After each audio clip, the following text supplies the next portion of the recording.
ओम शांति। आज के बाबार अव्यक्तवाणी 6/5/1971। बाप दादा का विशेष श्रृंगार नूरे रतन। बाप दादार विशेष अलंकार नूरे रतन। आज रत्नाकर बाप अपने रत्नों को देख हर्षित हो रहे हैं। तो बाबा आज के रत्नाकर बाबा আর আমরা হচ্ছি বাবার রত্ন। তো বাবা আমাদেরকে দেখে রত্নাকর বাবা আমাদের রত্নদের দেখে অনেক হর্ষিত হচ্ছেন, মানে পুলকিত হচ্ছেন। देख रहे हैं कि हर एक रतन यथाशक्ति पुरुषार्थ कर आगे बढ़ रहे हैं। तो बाबा দেখছেন कि আমরা প্রতিটি রত্ন নিজে যত সম্ভব ওইটা অতটাই আমরা পুরুষার্থ করছি আর আমরা সামনের দিকে কিন্তু এগিয়ে যাচ্ছি। हर एक अपने आप को जानते हो कि हम कौन सा रतन है। বা জিজ্ঞেস করছে আমরা কি প্রত্যেকে নিজেকে নিজে জানি कि আমি কোন রত্ন। कितने प्रकार के रतन होते हैं। বা জিজ্ঞেস করছে কত প্রকারের রত্ন হয়। তো সবাই বলল 8 রতন है।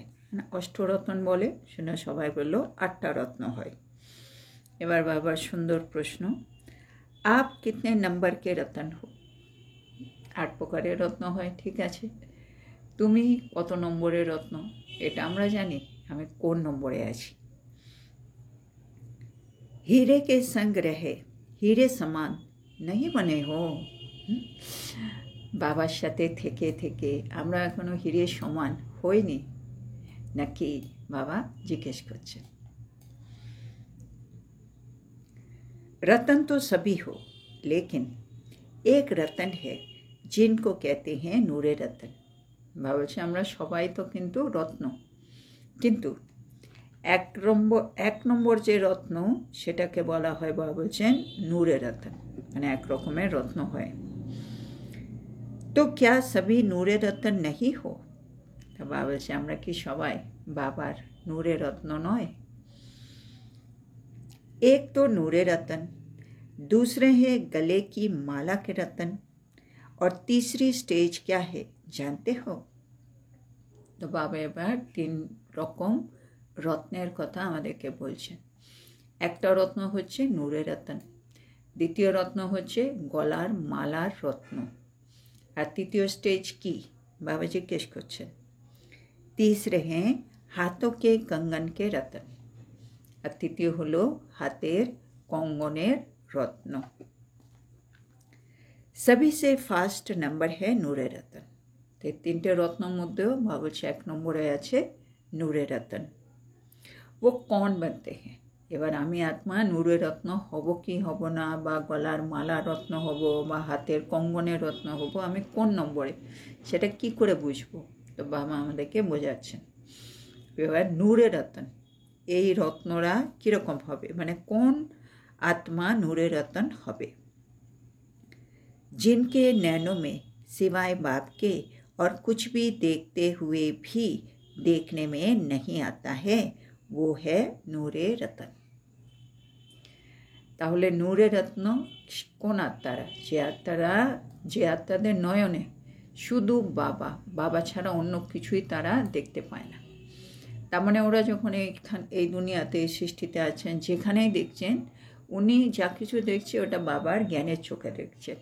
কোনো আত্মা আছে, হ্যাঁ এ বাবার সন্তান, সে হিসেবে দেখছেন, মানে সব কিছুতে যেরকম বাবা বলেছে ওই হিসেবেই দেখছেন। বাবা ছাড়া ওদের কাছে আর কিছু নেই ওদের নয়নে, সেটা নূরে রতন। নূর মানে আলো হয়, মানে চোখের আলো। তো ওদের চোখের আলোই হচ্ছে বাবা, ওরা বাবা ছাড়া কিছু দেখে না, তো তারা হচ্ছে नूरे रतन। और जो अपने मुख से ज्ञान का वर्णन करते हैं, लेकिन जैसे पहला नंबर सुनाया कि सदैव नैनों में बाप की याद, बाप की सूरत ही सभी को दिखाई दे, उसमें कुछ कम है। वो गले द्वारा सर्विस करते हैं, इसलिए गले की माला का रतन बनते हैं। এবার বা বলছে দ্বিতীয় হচ্ছে গলার মালা রত্ন। সে কে হবে? যারা মুখ দিয়ে সব সময় জ্ঞানের কথা বর্ণন করবে, বাবার জ্ঞান রত্ন শোনাবে, সেজন্য ওরা গলা দিয়ে মুখ দিয়ে বলছে, সেজন্য ওরা গলার মালা রত্ন হবে। কিন্তু এদের আর 1 নম্বরের মধ্যে তফাৎ। 1 নম্বরে যেমন সব সময় নয়নে বাবার স্মরণ, বাবার সুরত, সবাই দেখে, ওকে দেখলেই লোকের মানে বাবা মনে পড়বে, ওই জিনিসটা এই আত্মাদের মধ্যে একটু কম থাকবে। এরা বেশিরভাগই গলা দিয়ে সেবা করবে, সেজন্য ওরা গলার মালা রত্ন হবে। और तीसरा नंबर जो हाथ के कंगन का रतन बनते हैं, उसकी विशेषता क्या है? তারপরে বা বলছে তৃতীয় নম্বরে যে রত্ন হবে তাদের বিশেষত্ব কি হবে?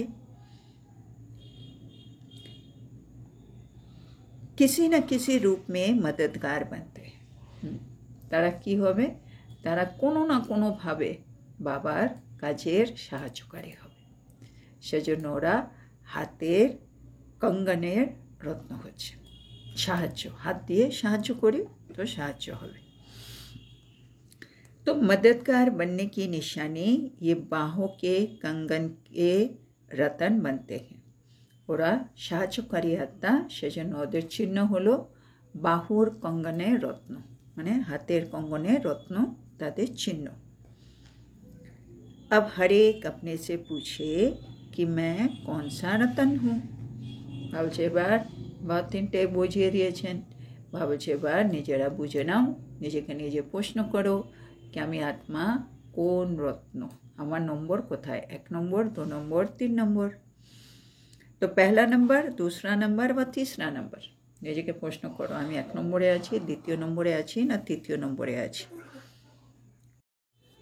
रतन तो सभी है और बाप दादा के सिंगार भी तीनों ही हैं। হ্যাঁ, রত্ন কিন্তু সবাই, সে 1 নম্বর হোক, 2 নম্বর হোক, 3 নম্বর হোক, আর 3টেই কিন্তু বাপ দাদার সিঙ্গার।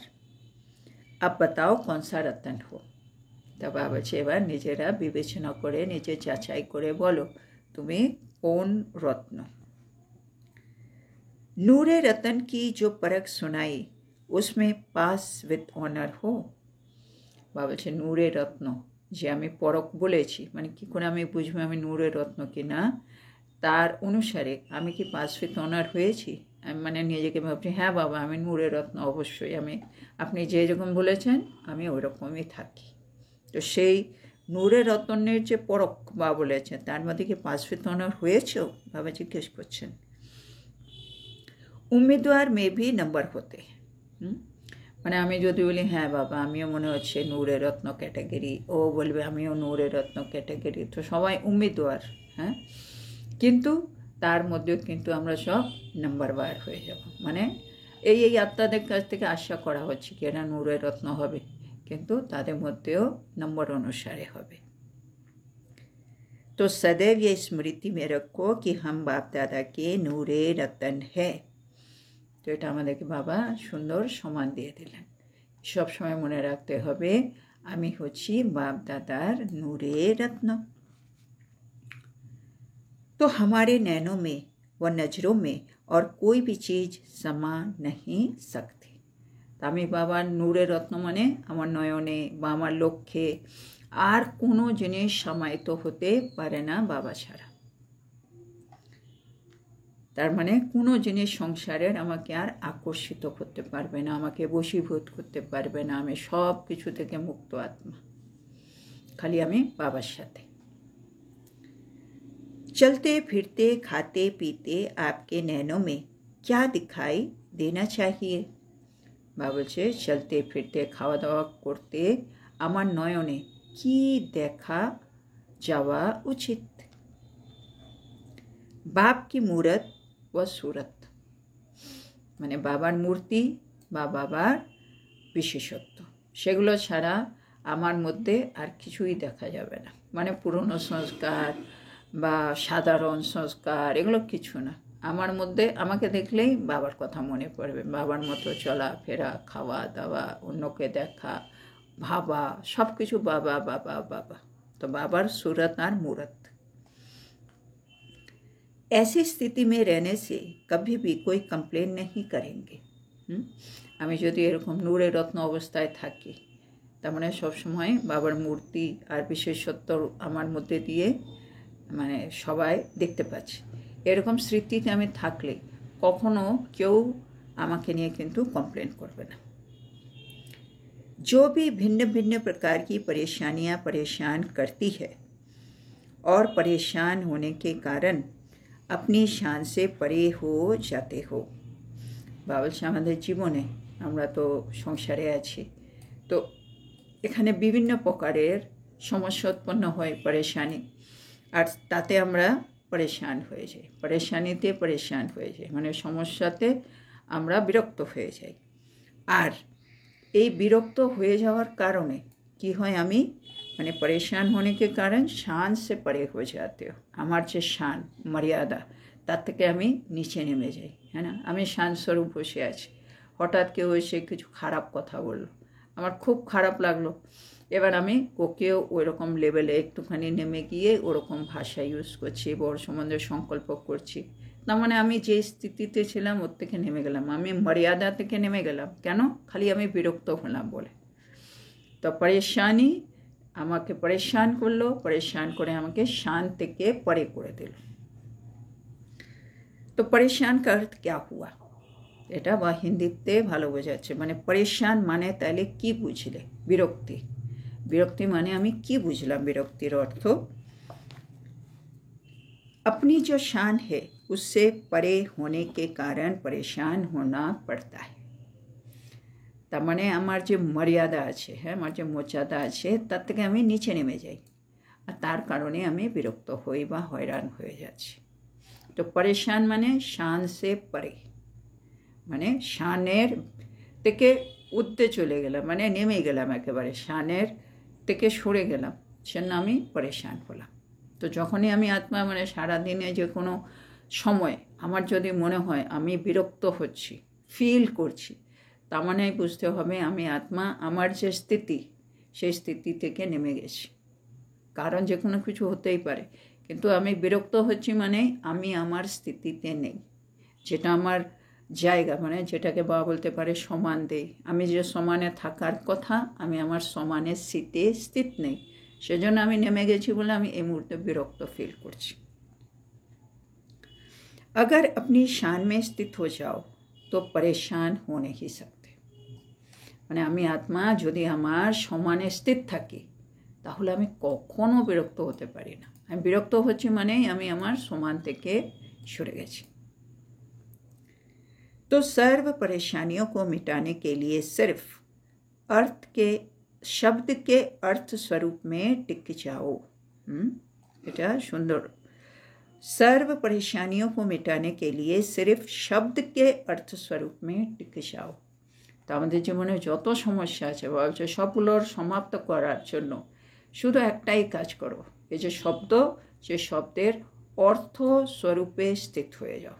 মানে আমি আত্মা শান স্বরূপ, এটা আমি শব্দ শুনি, শান স্বরূপ আত্মা, শান স্বরূপ আত্মা, সেই শান স্বরূপ আত্মার অর্থটা বুঝিয়ে সেই স্বরূপে তুমি স্থিত হয়ে থাকো, তুমি দেখবে প্রবলেম সলভ।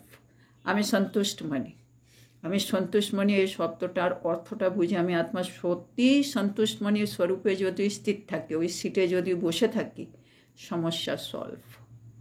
তো বাবা যেই যে আমাদের সমান দিচ্ছেন, সে সমান, যেমন আজকের সাকার মূল্যে মাস্টার পারসনাথ, হ্যাঁ, কত বড় টাইটেল।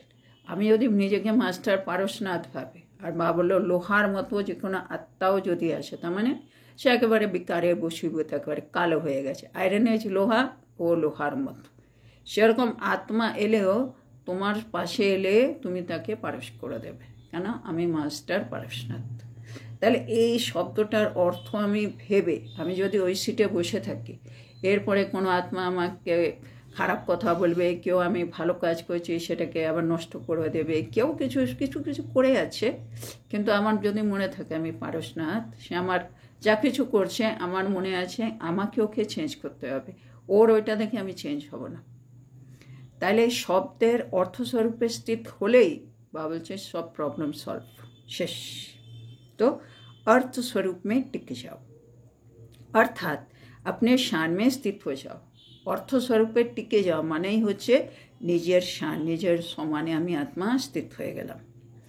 तो शान से मान सदैव प्राप्त होता है ना, সেটা বলে না নাম মান শান, মানে আমি আত্মা যদি সমানে সিটে বসে পড়ি শান, তাহলে আমি মান মানে সম্মান তো আমি এমনিতেই পাবো।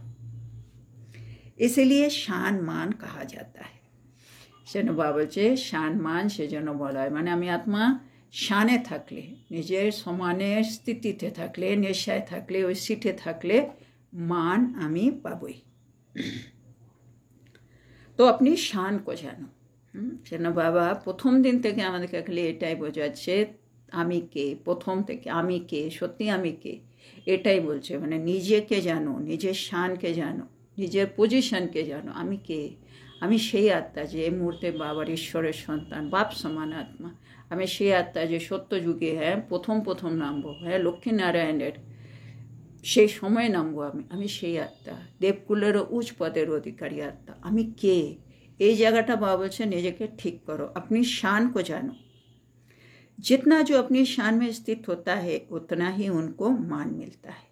যে যত নিজের সমানে থাকবে, না শানে থাকবে, ও অত সম্মান পাবে। তো আপনি শানকে জানতে হো, তো নিজের সম্মানকে ভালো করে জানো, মর্যাদাকে জানো। কিতনি উঁচি শান হে বলো। হ্যাঁ, ভেবে দেখলে বাবা বলছে ভেবে দেখো তোমাদের এই মুহূর্তে শান কত উঁচু, হ্যাঁ না। সঙ্গম যুগ, এই মুহূর্তে হিরে তুল্য যুগ, আর সে সময় আমরা হীরা হচ্ছি। হ্যাঁ, সব পুরো দুনিয়া তমোপ্রধান, আমি হচ্ছি শতপ্রধান হচ্ছি। হ্যাঁ, কেউ ভগবানকে জানে না, খুঁজে বেড়াচ্ছে, আমি তার সাথে পালনা নিচ্ছি, শিক্ষা নিচ্ছি, বরদানে নিজেকে ভরপুর করছি, কি না করছি আমি, তাহলে আমার কোন পজিশনে আমি আত্মা, না কিতনি ऊंची शान है। लौकिक रीति भी शान वाला कभी भी ऐसा कर्तव्य नहीं करेगा जो शान के विरुद्ध हो। বাবা এক্সাম্পল দিয়ে বোঝাচ্ছেন কি লৌকিককেও আমরা যদি দেখি যারা অনেক উঁচু পোস্টের, না তারা কখনো এমন কর্তব্য করে না যেটা তাদের মানে ওই পোস্টের বিরুদ্ধ হবে। প্রাইম মিনিস্টার এলো, কেউ যতই খারাপ আচরণ করুক, ও কিন্তু নিজে প্রোটোকল মেনটেন করেই যা করার করে, হ্যাঁ না, সেরকমই বাবা বলছে। तो अपनी शान सदैव याद रखो तो कर्म भी शानदार होंगे और परेशान भी नहीं होंगे। হ্যাঁ, তাহলে বাবা বলছে একইভাবে তোমরাও নিজের শানটাকে মনে রেখো, তাহলে তোমার কর্ম শানদার হয়ে যাবে, কর্ম ভালো হবে, আর তুমি পরেশানও হবে না, মানে বিরক্ত হবে না। তো ये सहज युक्ति नहीं है परेशानी मिटाने की। হ্যাঁ, বাবা বলছে এটা কি তাহলে খুব সহজ যুক্তি নয়, মানে সব রকম পরেশানি সমস্যা থেকে মুক্ত হওয়ার, খালি নিজের শানে বসে থাকো, তারপরে নিজের কর্মটাকে শানের অনুসার মানে অনুরূপ করো, তাহলে পরেশানি শেষ। তাহলে কত ইজি সলিউশন বাবা বলছে।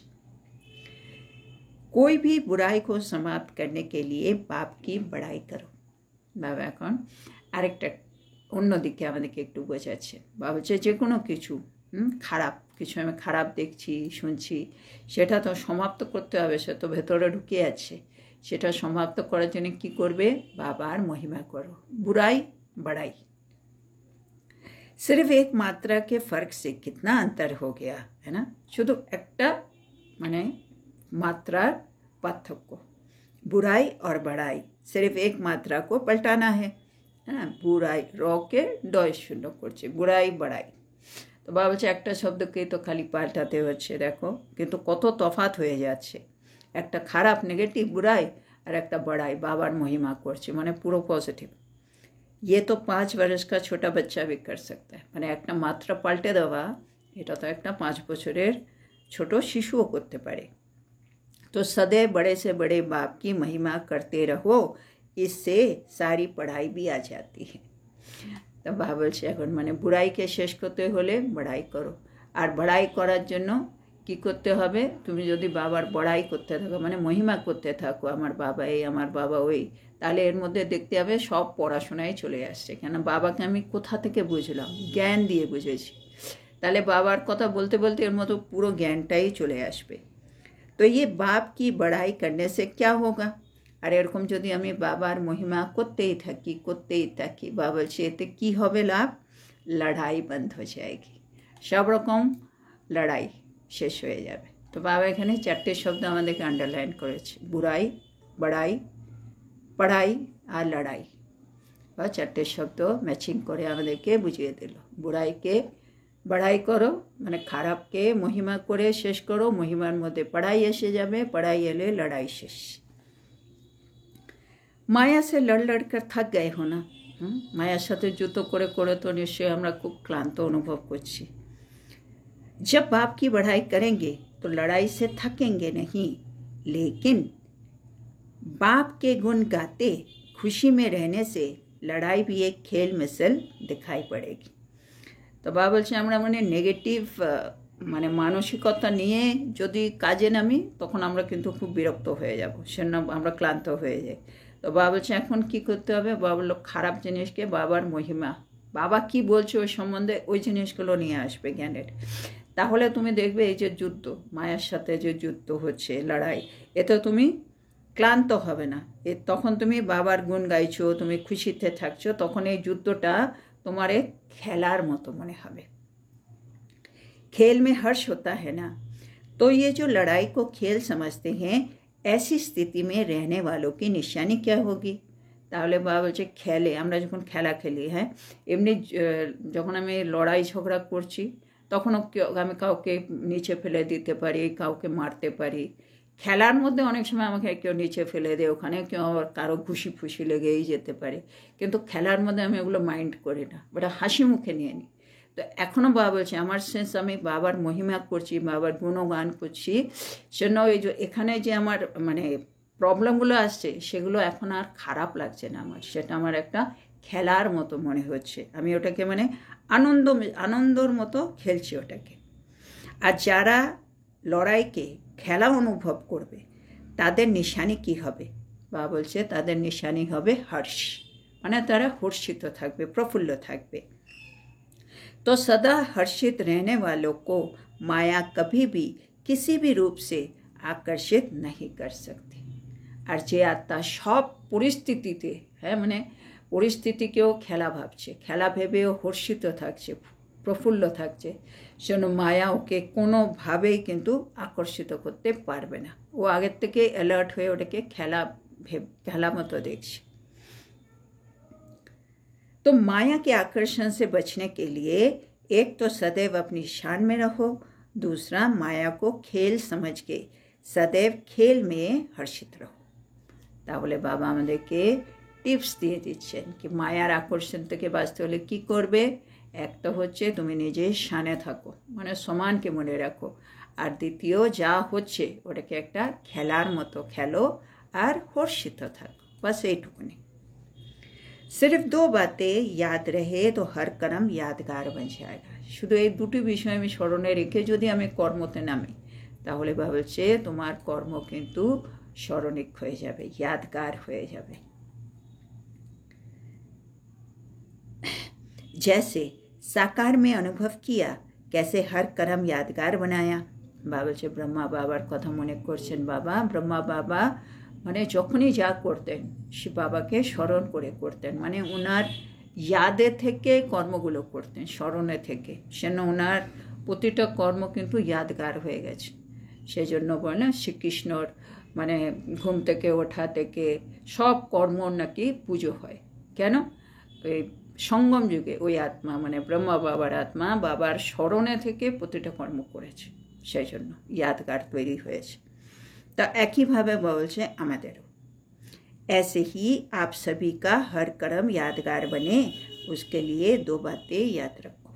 আমরাও চাইবো আমাদের প্রতিটা কর্ম यादगार হয়ে যাক, है ना, স্মরণিক হয়ে যাক, তার জন্য বলছে দুটি বিষয় মনে রেখো, আধার মূরত উদ্ধার মূরত। দুটো শব্দ, আধার মূরত আর উদ্ধার মূরত। ये दोनों बातें याद रहे तो हर कर्म यादगार बनेगा। এই দুটো শব্দ যদি মনে থাকে বিষয়, আমাদের প্রতিটা কর্ম यादगार হবে।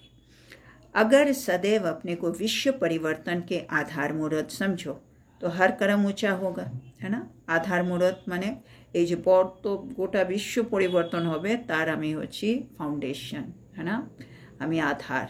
এটা যদি মনে থাকে তাহলে আমি নিজে প্রতিটা কর্মকে অনেক উচ্চ স্থিতিতে করব, প্রতিটা কর্ম আমার উঁচু হবে, মানে শ্রেষ্ঠ থেকে শ্রেষ্ঠ হবে।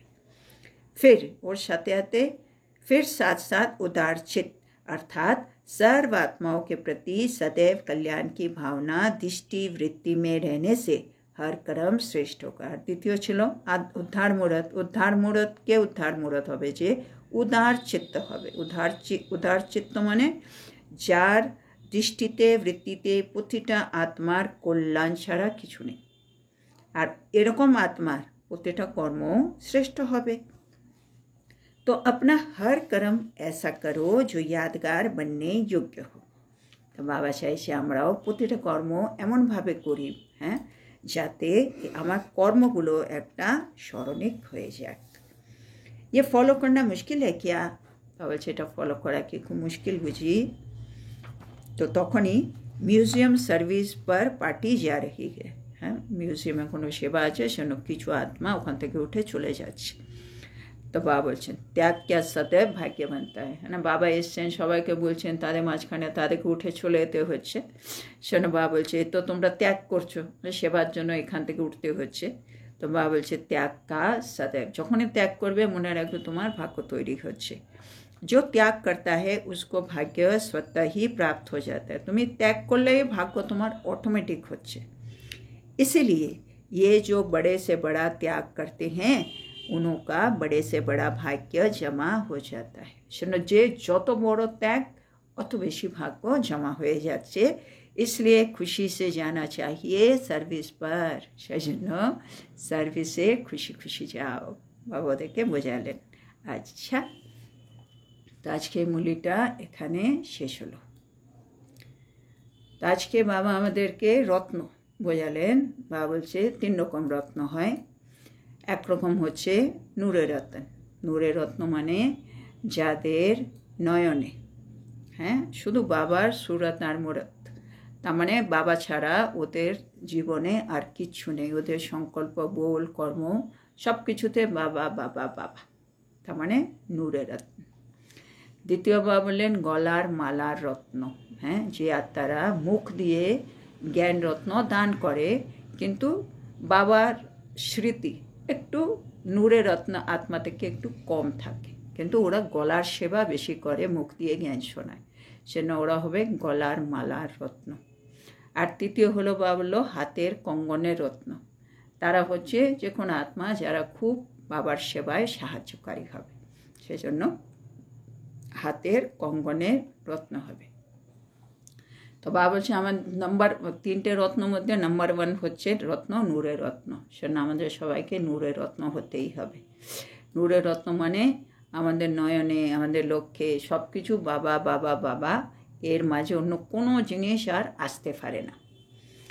তারপরে বাবা বলছে আমাদের জীবনে নানা রকম পরেশানি আসে, হ্যাঁ না, পরেশানি আসে তার কারণটা কি? বাবা বলছে তোমরা পরেশানি মানে শান সে পরে হয়ে যাতে হো, হ্যাঁ, তোমরা আমাদের সমানের যে সিট তার থেকে তুমি নেমে যাও, সেজন্য তুমি বিরক্তি ফিল করো। যদি তুমি মানে নিজের শানে থেকে যাও, হ্যাঁ, নিজের সমানে স্থির থাকো, তাহলে কিন্তু তুমি দেখবে বিরক্ত হবে না। সেজন্য সব বিরক্তি যদি তুমি মুছে ফেলতে চাও, তার জন্য একটাই কাজ করো, শব্দের অর্থ স্বরূপে টিকে যাও। যে শব্দ আমি নিয়েছি, আমি সন্তুষ্টমণি বা আজকে মাস্টার পারসনাথ, আমি এই শব্দের অর্থ বুঝিয়ে ওই স্বরূপে টিকে থাকো, তাহলেই তোমার সব সমস্যা ফিনিশ। তাহলে বাবা বলছে আর যখন তুমি শানে থাকবে তখন তুমি কিন্তু মান অটোমেটিক পাবে। বাবা বলছে লক্ষ্মীকে দেখো, যারা শানওয়ালা না পজিশনে যারা থাকে, তারা এমন কোনো কর্তব্য করে না যেটা তাদের শানের বিরুদ্ধে হয়। তাহলে আমাদেরকেও নিজের শানটা মনে রাখতে হবে, আমি কে, আমি নিজেকে কোন পজিশনে রাখছি, সেটা মনে রাখলে বাবা বলছে তোমার কর্ম শানদার হবে আর তুমি বিরক্তও হবে না।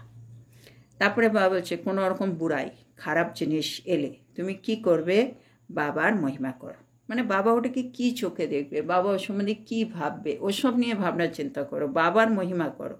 তো বুড়াই মে বড়াই করো, আর বড়াই করতে গেলে তোমার সব জ্ঞান ওর মধ্যে চলেই আসবে। আর ওর মধ্যে সব জ্ঞান চলে এলে বলছি কী হবে, লড়াই বন্ধ হয়ে যাবে। তো বুড়াই বড়াই পড়াই লড়াই। তারপরে বাবা বললেন আজকে, আর আমরা যদি লড়াই বন্ধ করে দিই তারপরে কি হবে, তুমি হর্ষিত থাকবে, প্রফুল্লিত থাকবে। আর প্রফুল্লিত থাকলে কি হবে, মায়া কখনো তোমাকে আকর্ষিত করতে পারবে না। তাহলে মায়ার আকর্ষণ থেকে বাঁচতে হলে বলছে দুটো কাজ করো, সবসময় নিজের শানে থাকো, আর মায়া যে খেলা খেলছে এটাকে খেলা হিসেবে দেখো। তারপরে বাবা বলছে আমাদেরকে নিজের প্রতিটা কর্মকে না ইয়াদগার করতে হবে। তার জন্য নিজেকে আধার মূরত ভাবো আর উদ্ধার মূরত ভাবো, তাহলে কি হবে, আমাদের প্রতিটা কর্ম উঁচু হবে, মানে শ্রেষ্ঠ হবে।